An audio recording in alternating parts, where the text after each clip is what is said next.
God is good.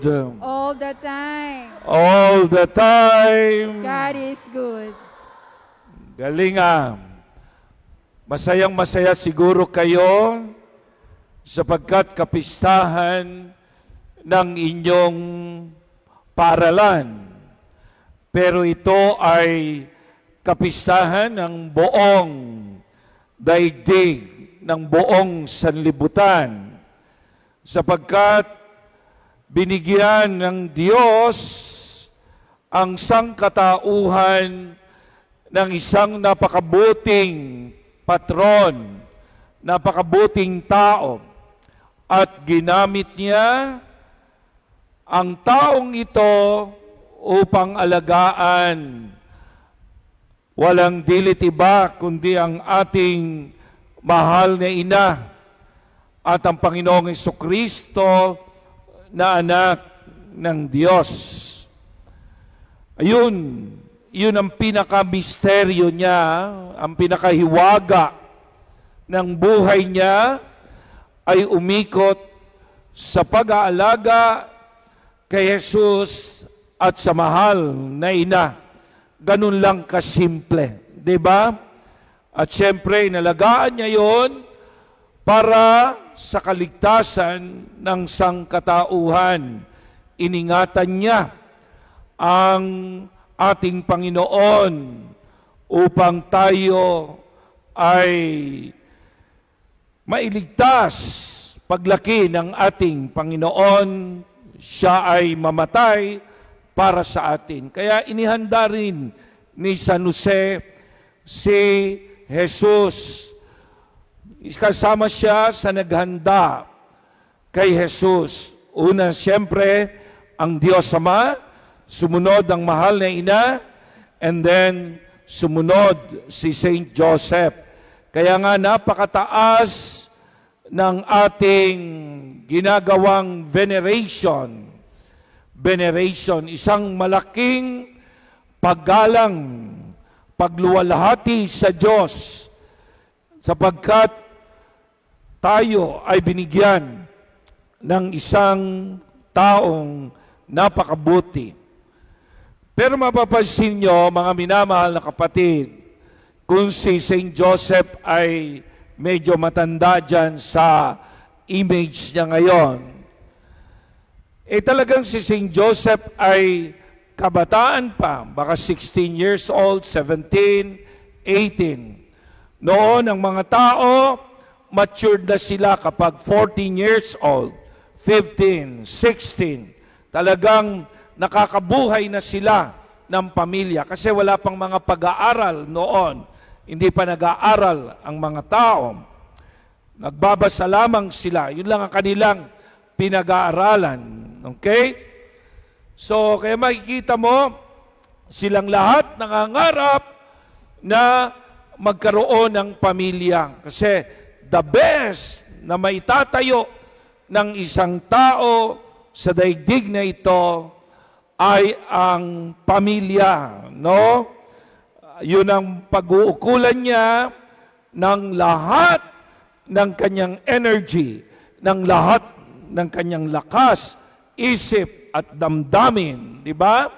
So ang pamilya ay talagang napaka-importante. Kaya kung ang isang tao ay walang pamilya, mahirap yon, di ba? Parang may kulang, di ba? So, napaka-importante ng pamilya.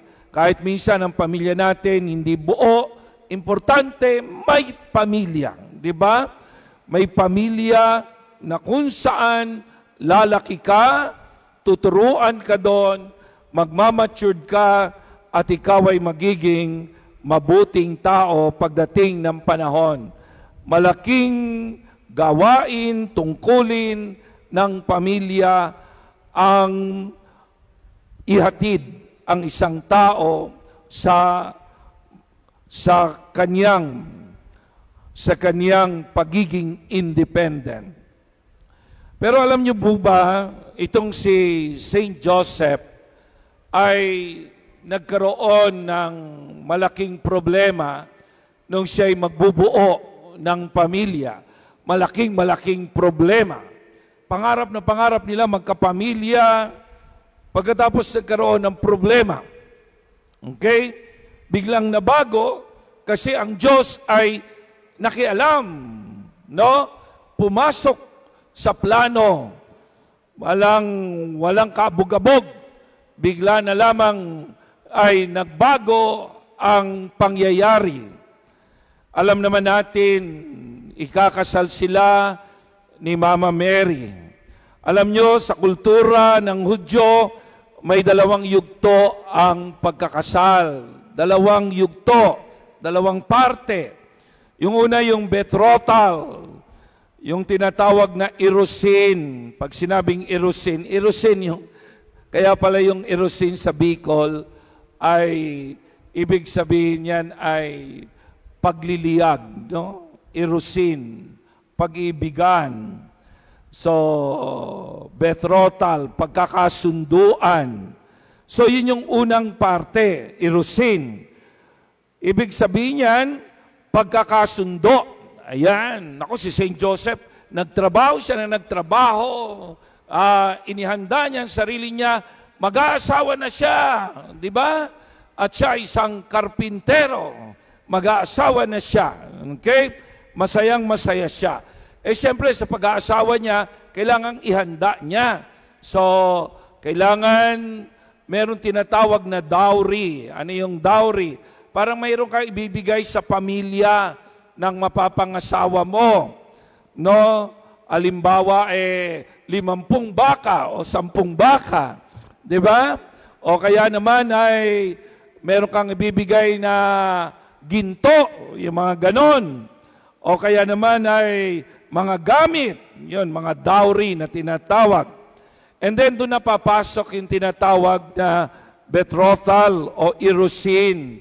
Ibig sabihin nun, magkakasundo na sila. Maaring may singsing, may kasunduan. Sa atin dito sa Pilipinas, parang walang ganyan, ano? Agad, boyfriend, girlfriend, akala mo, ano na, kasunduan na yun. Babakuran na ni lalaki. Yung babae, ayan, magseselos na si lalaki, magseselos si babae. Si lalaki lagi nakadikit kay babae, di ba? So yung ganon, di ba? Parang yung boyfriend, girlfriend natin, wrong interpretation, di ba? Sa kanila iba. Kapag betrothal, ibig sabihin yan, maaaring hindi pa nila kilala yung babae, pero yung tatay at nanay nila nakikipagkasundo na. Okay? Kaya sabi ni Mama Mary, paano mangyayari ito? Wala naman akong kilalang lalaki. Maaaring ibig sabihin nun ay hindi siya pala date. Hindi siya nakikipag-date. Hindi siya nakikipagkita kay San Jose. No? Kaya malinaw na malinaw yun sa takbo ng kasaysayan. Pero talagang may kasunduan na doon. Hindi katulad nga sa atin, boyfriend pa lang, girlfriend pa lang, masaklap na, no? Parang, kanya na yung babae o kanya na yung boyfriend niya. Hindi, dapat malaya ang isang lalaki, ang isang babae, malaya siya. Kapag wala pang kasunduan, hindi pa sila ikakasal. Di ba? Malaya siya. Di ba? Walang bakuran. Okay. So, at saka hindi pa nakatutok doon yung isipan. Dapat, dito yung boyfriend, girlfriend, ibig sabihin yan, kaibigan. Kaibigan kita. Malapit na kaibigan. So, hindi mo ko dapat bakuran, wag mo akong solohin, wag mo akong angkinin. Bata pa ako, no? Hindi pa ako dapat pumasok sa ganyan. Dapat maging malaya ako. Ayan. Naintindihan ba yon? Mga high school? Naintindihan? So, iba yung betrothal, yung irusin, yung pakikipagkasundo. So, maganda maging malaya yung inililigawan mo at malaya ka rin. makipagkaibigan, sapagkat napakalawak ng daigdig, napakalawak ng pangarap, di ba? Hindi nakatutok ang iyong pag-ibig, yung iyong puso doon sa taong iyon, sapagkat hindi ka pa handa. Makita mo si Joseph, handa na yan eh. Nagbigay na yan ng mga baka. Nagbigay na yan ng mga ng mga gamit. Di ba? Kapalit ng ating mahal na ina. Ikaw, 16 years old ka pa lang, minsan, desidido ka ng mag-asawa. Desidido ka ng sumama sa boyfriend, sa girlfriend. Di ba? Di ba? Dapat tignan mo, ang lawak-lawak. Ang lawak-lawak ng pangarap. Ang laki-laki na pwede kong gawin. Pwede pa ako magtagumpay. Hindi dapat ako higupin ng ganitong sitwasyon. Hindi dapat ako mag-concentrate sa pagbo-boyfriend o pag-girlfriend. Di ba? Mag-concentrate ako sa aking mga pangarap, sa aking pag-aaral, sa aking pagtulong sa pamilya. Naalala ko, merong isang bata dito, isang araw, umiiyak siya. Sabi ko, bakit ka umiyak? Niyakap ako. Father, nag-break na kami. Nag-break na kami. Father! Parang mapabaliw siya. Grabe. Parang mababaliw, parang nasira ang ulo. Sabi ko, anong year ka naman? First year college po, Father. Bakit ganyan? Parang baliw na baliw ka. Kasi Father, ako lagi tagapagdala niya ng bag. Ako palagi ang naglilibre sa kanya. Nakikipag-away ako kay nanay para bigyan ako ng baon, para bigyan ko lagi siya ng aking makakain. Lililibre ko siya. Pagkatapos nakita ko, Father, meron siyang kausap na iba.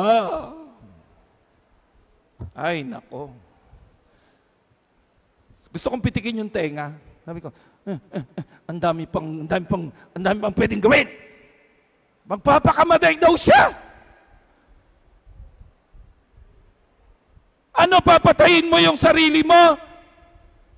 Dahil lang ganon. Tingnan mo si Saint Joseph, ang laki ng problema niya, nagbuntis si Maria. Kasal na sila sa unang bahagi. Ang laki ng problema niya. Ang ginawa niya, nag-isip-isip siya. Diba? Kaya tinawag na matuwid si San Jose. Matuwid. Ibig sabihin ng matuwid, maayos ang takbo ng isip. Hindi magpapakamatay. Hindi nalulungkot. Masyado sa ganon. Siyempre, apektado siya. Pero bakit niya papatayin yung sarili niya? Anong ginawa niya? Kahit mahal niya ang mahal na birhen, sinabi niya, kung ito, siguro inisip niya ganito, kung ito ang amin talagang tadhana, inisip niya nagtaksil si Mama Mary. Kung ito ang aming tadhana, hiwalayan ko siya, ibigay ko siya sa iba. Yun ang inisip siguro niya. Niloko siya ng mahal na ina.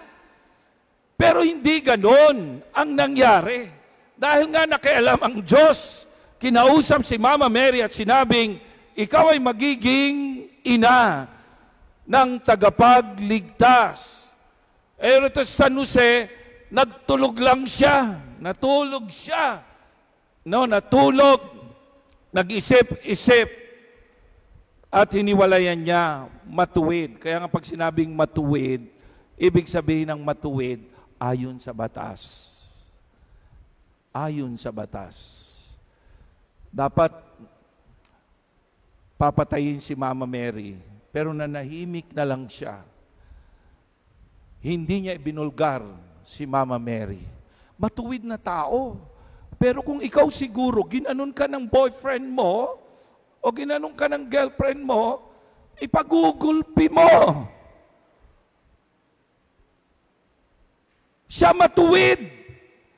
Ayaw niyang masaktan si Maria, bagamat mahal niya si Maria, bagamat may nangyaring ganon, matuwid na tao. Kaya ang matuwid, ibig sabihin niyan, batay sa batas, sa kalooban ng Diyos, ipinauubaya ko ang bagay na ito. Kung ito ang kalooban ng Diyos, matuwid. Diba?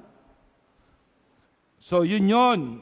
And then yung pangalawang yugto, alam niyo po ba, pagkaraan ng 1 linggo, hanggang 12 buwan, ang babae ay pupunta na sa bahay ng lalaki at yun na yung kasalan.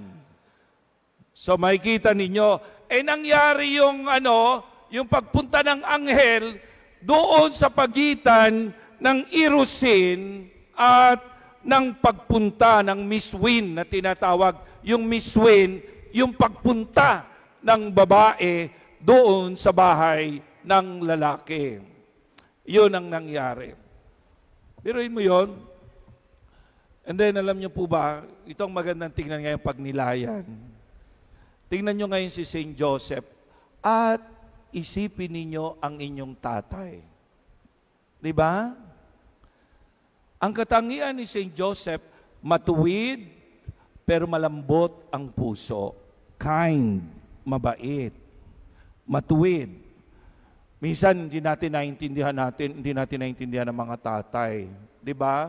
Kaya mas malapit tayo minsan kay nanay. Minsan, galit tayo kay tatay kasi disciplinarian si tatay.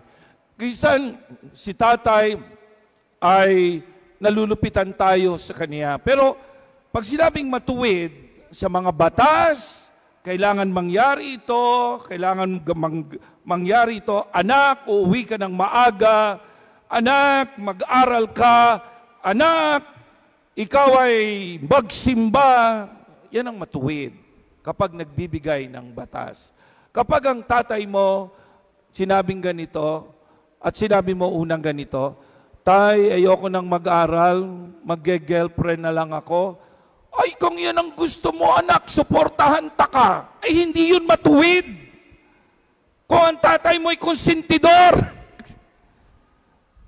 kung ang tatay mo ay pinababayaan kang manigarilyo, kung ang tatay mo ay pinababayaan kang uminom ng alak, kung ang tatay mo ay pinababayaan ka palagi sa labas, hindi matuwid yun. Kung ang tatay mo ay marunong magdisiplina, matuwid siya. Yun yung Kaya alam ko parang galit kayo minsan sa tatay natin. Ganun din yung tatay ko, hindi ako malapit sa kanya. Pero malapit ako sa nanay ko. Pero na-realize ko ngayon na kung wala palang tatay, ay napakahirap ng buhay ng isang ina. Diba? Pero tandaan nyo, mga tatay, ang pagiging matuwid ay nandoon ng isang side ninyo, ang isang katauhan ninyo, ang pagiging malambot ang puso. Kaya nga, kagad nagbago ang kanyang desisyon nung sinabi ng anghel, ito ay gawa ng Diyos. Kunin mo si Maria, alagaan mo si Jesus. Ayun, matuwid na ama at mabait na ama. No, kahit hindi niya nga anak talagang minahal niya si Jesus. No? Mabait, mabuti. Ano bang ibig sabihin ng isang mabait? Ang isang mabait na ama, ito ay ama na nagtatrabaho. Ito'y ama na nagpapayo. Ito'y ama na simple, katulad ni San Jose, ito ay ama na mapagmahal. Yun ang ibig sabihin ng mabait. Minsan, ang tatay natin, napalo tayo. Pero minsan, tanungin mo sa sarili mo, bakit tayo napalo ni tatay? Bakit tayo nasigawan? Bakit tayo nasaktan? Hindi kanya sasaktan kung tama ang iyong ginagawa. Kaya, minsan nakakaawa yung mga tatay, ano? Hindi natin sila maintindihan. At alam niyo mga tatay, ang unang-unang santo ay hindi pari. Ang unang-unang santo ay hindi obispo. Ang unang-unang santo ay hindi cardinal, hindi Santo Papa, kundi isang ama, si San Jose. Ang lahat ng kapasidad ng pagiging santo ng isang tatay ay nasa inyo, yung capacity, yung abilidad, nasa inyo. Tingnan nyo lamang si Saint Joseph, di po ba? Yung kapasidad ninyo na maging santo. Ang kabanalan, hindi lang ito pagdarasal, kundi ito isang pananagutan, pagiging matuwid, pagiging mapagmahal, pagiging mapag-aruga. Kaya nga siguro, ang kauna-unahang santong lalaki na ibinigay ng Diyos sa atin ay si San Jose. Ibig sabihin, hindi nasa mga pari ang kabanalang lamang at tunay na kabanalan, kundi nasa isang tatay na naghihirap, nag-aaruga, namumroblema, di ba? At simpleng ginagampanan ang kanilang mga gawain. Kaya kayo mga kabataan, lagi niyong pakinggan ang inyong ama, lalong-lalo na sa aspeto ng pagbo-boyfriend, pag-girlfriend. Natatakot yan yung mga tatay ninyo. Natatakot sila. Natatakot ang mga nanay. Di ba? So, sila yung unang-unang nag-aalala. Baka hindi ka makatapos ng pag-aaral, baka ikaw ay malugmok sa mga bisyo, baka ikaw ay maging kawawa, maging mahirap.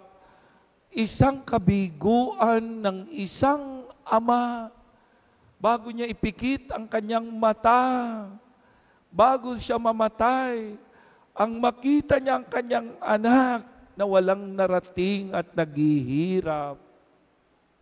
Tandaan niyo yan.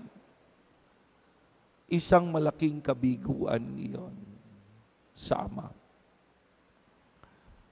Mga ama, kung nawawalan kayo ng pag-asa dahil ang inyong mga anak ay hindi na nakikinig sa inyo, kayo ay humingi ng tulong kay Saint Joseph. Kayo ay tumingin kay San Jose.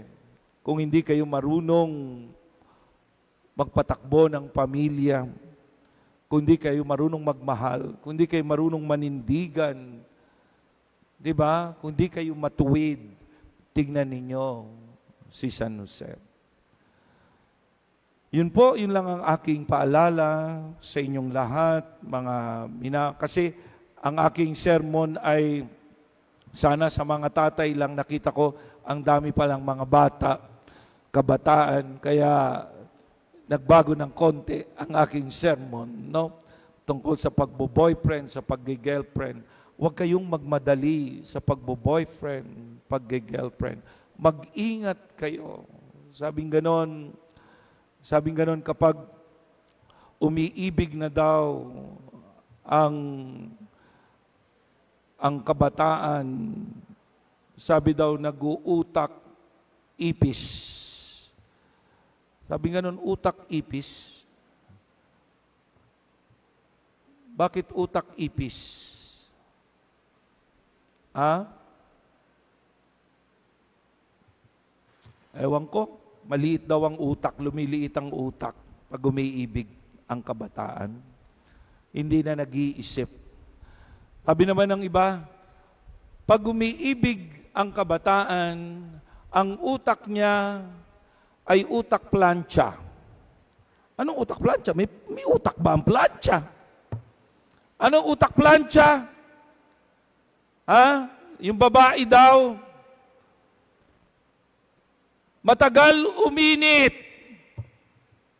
Pero, yung babae, pag uminit na ang pagmamahal niya, ang tagal nang lumamig, niloloko na siya. Ibinibigay niya pa rin at naloloka na siya sa kanyang iniibig. Mag-ingat high school. Naintindihan niyo ba? Ha?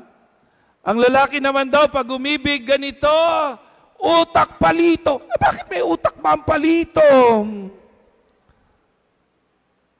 Utak palito. Oh, ganun daw yun. Isang sindi, siklab kagad. At biglang namamatay. Ano ibig sabihin nun? Makakita lang ng girl. Umibig na kagad. Maya-maya, wala na yung pag-ibig niya, papalitan niya na. Siklab, biglang wala. Ewan ko kung totoo yun. Sabi yan ng mga psychologists. O mag-ingat tayo, tingnan lang natin si Saint Joseph. Inihanda niya talaga ang kanyang buhay, pag-aasawa. Nag-ipon siya para mayroon siyang pampalit. Dowry ang ibig sabihin, iahandog sa pamilya ni Mama Mary para magkaroon ng bahay. 'Di ba? Pinag-isipan niya talaga. Prudence, matalino. No? Prudent siya, matalino si Saint Joseph. Hindi siya utak palito at hindi siya utak. Ano ba yan? Utak palito at utak plancha.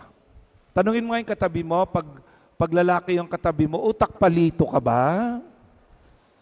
Ah? Pag babae, utak plancha ka ba? Ayan. Utak plancha. Ayan. Matagal uminit, matagal ding lumamig. Ang tagal-tagal mo nang niloloko. Ang tagal-tagal mo nang niloloko, mahal na mahal mo pa rin ang tao. Kahit wala siyang pinag-aralan, mahal mo pa rin siya. Kahit tamad siya, mahal mo pa rin siya. Kahit hindi siya pumapasok, mahal mo pa rin siya. Kahit, ewan ko, di ba? Ayun. So, ingat.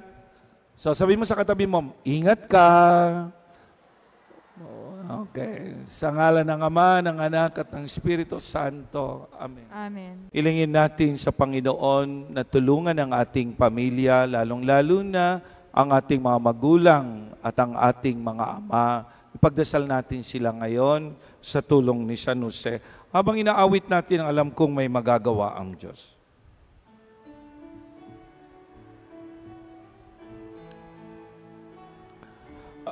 Alam kong may magagawa ang Diyos.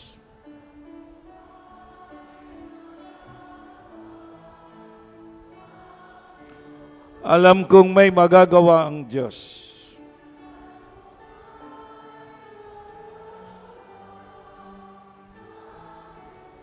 Kung ako'y magtatapat sa Kanya'y maglilingkod,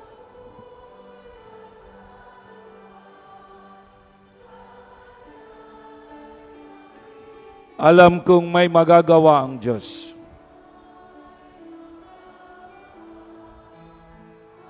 Itaas natin ating mga kamay. Alam kong diringgin ng Diyos ang samong ko.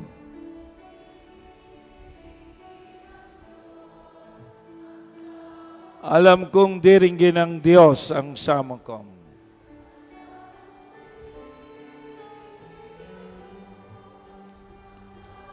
Kung ako'y magtatapat sa Kanya'y maglilingkod.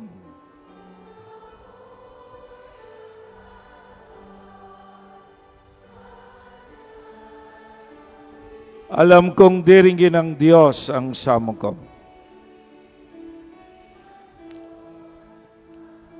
Ipikit natin ang ating mga mata. Mga ama ng tahanan, ipagdasal nyo ngayon ang inyong sarili. Hilingin nyo na tulungan kayo sa pamagitan ng panalangin ni San Jose na kayo maging isang matatag na ama, mabuting ama, na ipagkakatiwala sa inyo ang inyong mga anak. Minsan lamang kayo daraan sa daigdig na ito. Hindi na mauulit ang inyong pagdaan. Sana magawa nyo na bilang ama ang inyong tungkulin sa inyong anak. Katulad ni San Jose, sana maging matatag kayo. Sana maging malambot ang inyong puso sa inyong mga anak na nagkakamali. Tulungan nyo sila. Mga anak, ipagdasal natin ang inyong ama, mga may bahay, alalahanin ninyo ang inyong mga esposo. Panginoon naming Diyos, pinagdarasal namin ang aming ama. Ilayo mo sila sa anumang pagkakasakit, anumang disgrasya. Pinasasalamatan kita, Panginoon, inilagay mo ako sa pamilya. Nilagay mo ako na mayroong pagmamahal, na may nag-aaruga, na may nagdidisiplina sa akin. Salamat po, Panginoon. Gabayan mo po ang aming pamilya. Pinagdarasal namin yung mga tatay na nawawala ng paninindigan, bumababa na ang kanilang kadakilaan, ang kanilang dangal sa mga bisyo. Alisin mo po ang mga bisyo sa kanila, Panginoon. Tulungan mo sila. Panginoon naming Diyos, ang lahat ng pamilya na may problema, tinataas namin sa iyo. Pinagdarasal namin ang dalawang organization ngayon, ang St. Joseph School of Lawang Bato. Basbasan mo ang mga teachers, Panginoon, ang mga namamahala. Bigyan mo pa ng mga biyayang kinakailangan nila bilang institusyon. Pinagdarasal din namin ang mga kapatiran ni San Jose. Naway maging masigla lalo sila sa kanilang misyon. Ang misyon na dalhin ang mga tatay, ang mga kalalakihan sa iyo, aming Diyos. Basbasan mo ang lahat ng members ng kapatiran. Salamat po. At kaming mga nasa parokya na tumitingala kay San Jose, na lumalapit kay San Jose bilang patron, gabayan mo kami. Pinagdarasal namin, Panginoon, pati na ang mga may karamdaman. Salamat po, lalong-lalo na yung mga tatay na may sakit. Salamat po. Sabihin natin, mayroong magandang mangyayari sa iyo.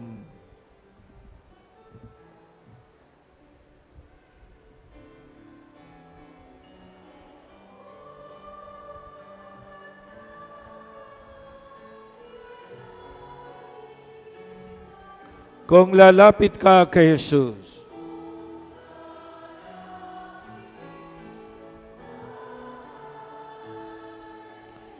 sabihin mo, merong magandang mangyayari sa iyo.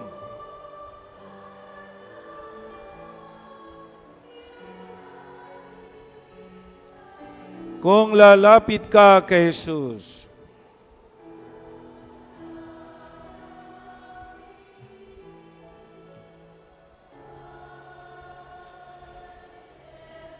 salamat po, Panginoon, ang lahat ng aming iniling ngayon ay inihiling namin sa pamagitan ni Jesucristo at sa panalangin ni San Jose, naming patron.